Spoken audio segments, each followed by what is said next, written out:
اللہ سبحانہ تعالیٰ نے غذا کے اندر ہی علاج بھی رکھا ہے. یعنی غذا صرف ہماری بھوک مٹانے کے لیے نہیں ہے، صرف انرجی دینے کے لیے نہیں ہے، بلکہ اس کے ساتھ ساتھ ہمارا علاج بھی.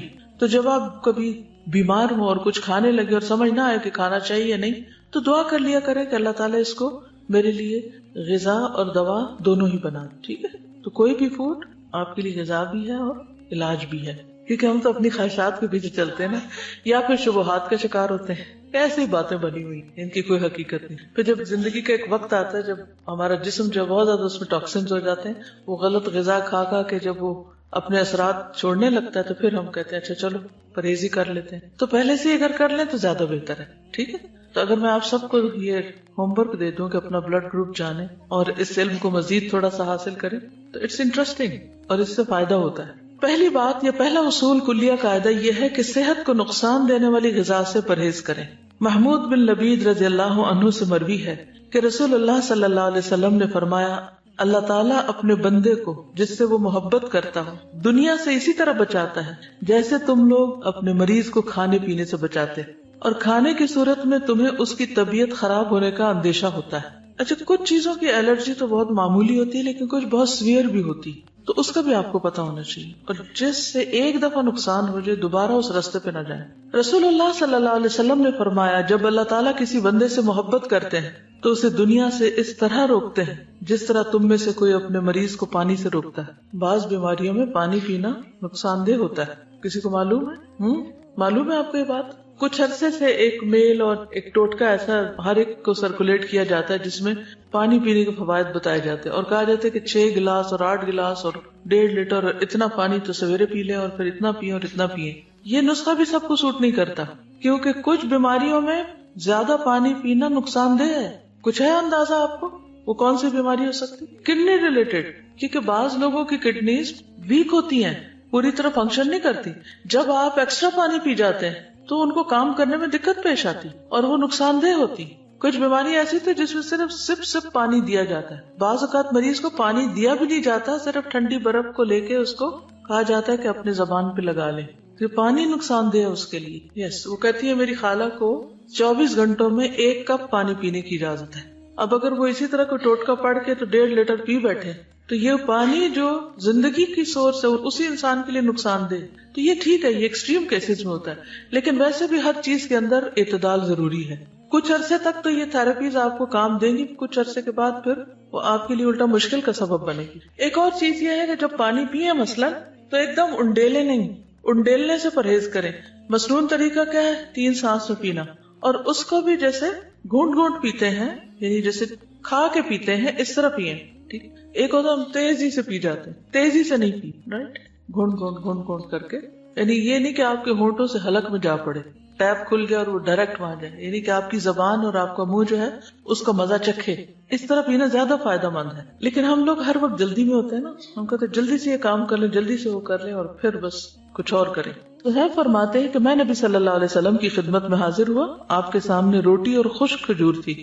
روٹی اور خشک کھجور جیسے چھوارے ہوتے ہیں. نبی صلی اللہ علیہ وسلم نے فرمایا قریب ہو جاؤ اور کھاؤ. میں خشک کھجوریں کھانے لگا تو نبی صلی اللہ علیہ وسلم نے فرمایا تم خشک کھجوریں کھا رہے ہو حالانکہ تمہاری آنکھ دکھ رہی ہے، یعنی اس مرض میں خشک کھجور ٹھیک نہیں. میں نے عرض کیا کہ میں دوسری طرف سے چبا رہا ہوں، جو آنکھ دکھ رہی ہے اس کی طرف سے نہیں. اس جواب پر رسول اللہ صلی اللہ علیہ وسلم مسکرا دیے. کھانے کے لیے ہم سب کوئی نہ کوئی ریزن تلاش کر لیتے ہیں. ٹھیک ہے، اس سے کیا پتا چلتا ہے؟ پرہیز کی بات سمجھ آتی ہے. بیماری میں خاص طور پر پرہیز، جو چیز نقصان دہ ہو وہ نہ استعمال کی جائے. نبی صلی اللہ علیہ وسلم کے پاس تو جو بھی علم تھا وہ وحی کے ذریعے تھا. ٹھیک ہے، تو اس لیے ان چیزوں کو تو ہم ایز اٹ از لے سکتے. پھر بلا وجہ کی دوائیوں سے پرہیز. کچھ لوگوں کو دوائیاں کھانے کا شوق ہوتا ہے، تسکین ہوتی ہے ان کو دوا کھا کے. اچھا، کچھ بچوں میں بھی یہ مزاج پایا جاتا ہے کہ بڑے شوق سے دوا کھاتے، جہاں کہیں کوئی دوا دیکھتے ہیں وہ کھانے کے لیے مانگتے ہیں، کیونکہ اب کئی طرح کے فلیور بھی شامل کر دیے گئے دواؤں میں. کوئی وہ سیرپ پی جائیں گے، کوئی گولیاں کھا جائیں گے. تو اکثر یہ مسئلے رہتے ہیں چھوٹے بچوں کے ساتھ. کچھ بچے ان کو بہت مشکل ہوتی ہے دوا پلانے میں، وہ نہیں پیتے، ان کے بھی مزاج فرق ہوتے ہیں. تو چھوٹی چھوٹی تکلیف میں فوراً دوا نہیں لینی چاہیے. پہلی چیز یہ ہے کہ غذا سے علاج کریں، پرہیز سے کام لیں، اور اگر نہیں علاج ہو رہا، نہیں تکلیف ٹھیک ہو رہی تو دوا لیں، اور وہ بھی ضرورت کی لیں. اور کثرت سے پرہیز کریں. جی کیونکہ میں نے ایک ڈاکٹر سے پوچھا, انہوں نے مجھے کوئی دوا ریکمینڈ کی, تو میں نے کہا اس کے کوئی سائیڈ افیکٹس نہیں. وہ کہنے لگے ٹو بی ویری آنےسٹ, ہر دوا کے سائیڈ افیکٹس ہیں. یعنی کوئی اگر یہ کہے بھی نا کہ اس کے کوئی سائیڈ افیکٹس نہیں, تو یہ ماننے کی بات نہیں. ہر دوا کے, کیونکہ دوا ہے نا, اور خصوصاً ہماری دوائیاں جو بنتی ہیں سب اسٹینڈرڈ بھی ہوتی ہیں, اور اس کے علاوہ جو کیمیکلز اس میں ہوتے ہیں اور جو پروسیسڈ ہوتی ہیں بہت زیادہ. ایک تو ہوتا نا کہ کوئی جڑی بوٹیاں ہیں یا کوئی غذا ہی سے ملتی جلتی دوائیں, اور ایک یہ ہے کہ ان کو اتنے پروسیسز سے گزارا جاتا ہے اور اس میں کلر شامل کر لیے جاتے ہیں کہ ان کے سائیڈ افیکٹس ہوتے ہی ہوتے ہیں. ٹھیک ہے, تو ہر دوا زہر ہے یا عنقریب زہر بن جائے گی, کیونکہ جب اس کی کثرت ہو جائے گی, زیادہ وہ آپ کے جسم میں اس کی کوانٹٹی ہو جائے گی, تو وہ زہر بنی. جب دوا چھوڑے بھی تو سٹیپ بائی سٹیپ چھوڑے, ایک دم نہیں چھوڑے. حضرت عائشہ بیان کرتی ہیں کہ بعض اوقات رسول اللہ صلی اللہ علیہ وسلم کو کوکھ میں درد ہوتا اور بہت شدید ہو جاتا. ایک دن رسول اللہ صلی اللہ علیہ وسلم کو یہ درد شروع ہوا اور اتنا شدید ہوا کہ آپ پر بے ہوشی طاری ہو گئی. ہمیں اندیشہ ستانے لگا, لوگ بھی خوف زدہ ہو گئے, اور ہمارے خیال کے مطابق آپ کو ذات الجم کی شکایت تھی, نمونیا جس کو بولتے ہیں. چنانچہ ہم نے رسول اللہ صلی اللہ علیہ وسلم کے منہ میں دوا ٹپکا دی, جس سے آپ کی وہ کیفیت ختم ہوئی. طبیعت کچھ سنبھلی تو آپ کو اندازہ ہو گیا کہ آپ کے منہ میں دوا ڈالی گئی ہے. آپ نے اس کا اثر محسوس کیا. آپ نے فرمایا تمہارا خیال یہ ہے کہ اللہ عز و جل نے مجھ پر اس بیماری کو مسلط کیا, حالانکہ اللہ اسے مجھ پر کبھی بھی مسلط نہیں کرے گا. اس ذات کی قسم جس کے ہاتھ میں میری جان ہے, گھر میں میرے چچا کے علاوہ کوئی آدمی ایسا نہ رہے جس کے منہ میں دوائی نہ ڈالی جائے. یعنی ان سب نے مل کے میرے منہ میں ڈالی ہے, اب ان کے منہ میں بھی ڈالی جائے. ٹھیک, یعنی حتیٰ کہ کوئی شخص بے ہوش ہو یا بعض امراض ایسے ہیں کہ اس میں دوا دینے سے پہلے اس سے پوچھ لینا چاہیے. اس لیے بہت سے ڈاکٹر سائن لیتے ہیں کہ آپ راضی ہیں اس پر. خصوصاً سرجریز میں تو آپ دیکھیں کہ سگنیچر کرنے پڑتے ہیں اور ڈسکلیمرز ہوتے ہیں کہ ہم ذمہ دار نہیں ہیں. ٹھیک ہے, ہم آپ کی مدد کرنا چاہتے ہیں, لیکن اگر کچھ ہو گیا تو آپ خود ہی ذمہ دار ہیں. یہ پہلا پوائنٹ کیا ہے؟ پرہیز علاج سے بہتر ہے. دوسرا, بلا ضرورت دوا سے اجتناب کی. ایک اور چیز یاد رکھیے, جب کسی بھی دوا کے کھانے سے کوئی ریئیکشن فیل ہو رہا آپ کو, آپ کے جسم کے اندر کوئی چیز ایسی محسوس ہو رہی یا اسکن پہ یا کسی بھی طرح, تو فوری طور پر پھر مزید کنسلٹ کر لینا چاہیے.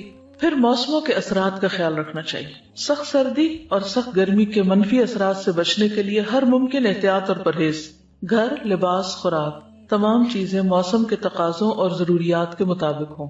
یعنی پرہیز صرف کھانے کا نہیں بلکہ انوائرنمنٹ کو بھی اپنے حسب حال کرنا چاہیے. بہت زیادہ کمفرٹیبل بھی نہ ہو کہ انسان سونے لگ جائے, اور ایسا بھی نہ ہو کہ بیمار پڑ جائے. کچھ لوگ اتنی ہیٹنگ کر لیتے ہیں, اس سے بھی نقصان ہوتا ہے. اور کچھ لوگ جو ہے وہ جرسی کے بغیر باہر نکل جاتے ہیں اور بیمار ہو کے واپس لوٹتے ہیں, تو وہ بھی ٹھیک نہیں. احتیاط بہتر ہے, اعتدال بہتر ہے.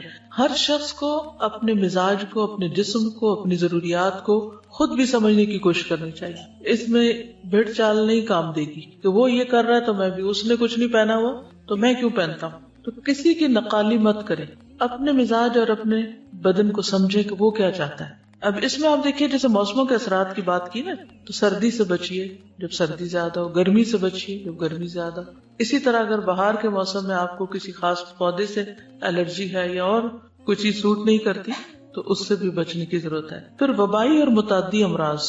متعدی کس کو کہتے ہیں؟ کنٹیجیس, جو دوسرے کو لگ جائے. جیسے فعل لازم اور فعل متعدی ہوتا ہے. متعدی کون سا ہوتا ہے؟ جو مفعول طلب کرتا ہے. تو اسی طرح متعدی بیماری وہ ہوتی ہے کہ جو ایک سے آگے دوسرے کو جا پہنچتی. امراض پھیلنے کے موسموں, خصوصاً برسات اور گرمی میں خصوصی حفاظتی تدابیر کرنا, مثلا پانی کے ذخائر صاف رکھنا, رہائشی علاقوں کے آس پاس مچھروں, مکھیوں اور دیگر کیڑے مکوڑوں کی امکانی افزائش کی روک تھام کے لیے ادویات وغیرہ چھڑکنے کا انتظام کرنا, اور اپنے تمام گرد و پیش کو حفظان صحت کے اصولوں کے مطابق ڈھالنا. گلے سڑے یا پہلے سے کاٹ کر رکھے ہوئے پھل یا سبزیاں کھانے سے پرہیز کرنا. یہ ساری چیزیں اس میں آ جاتی ہیں. یہاں پر حفاظتی ٹیکوں کی بات کی گئی ہے, جس کے میں پرسنلی سخت خلاف ہوں. اس لیے میں کسی کو بھی یہ مشورہ نہیں دیتی کہ وہ بچوں کو یا بڑوں کو حفاظتی ٹیکے لگوائیں. کئی لوگ فلو شاٹس لیتے رہتے ہیں, اور بعض لوگ بچوں کو جو حفاظتی ٹیکے لگواتے ہیں اور وہ سمجھتے ہیں کہ اس میں شفا ہے. اگر آپ اس پر تھوڑی سی ریسرچ کریں تو آپ کو پتہ چل جائے گا کہ یہ بذات خود بچوں کے اندر کتنی ڈسیبلٹیز پیدا کر دیتے ہیں.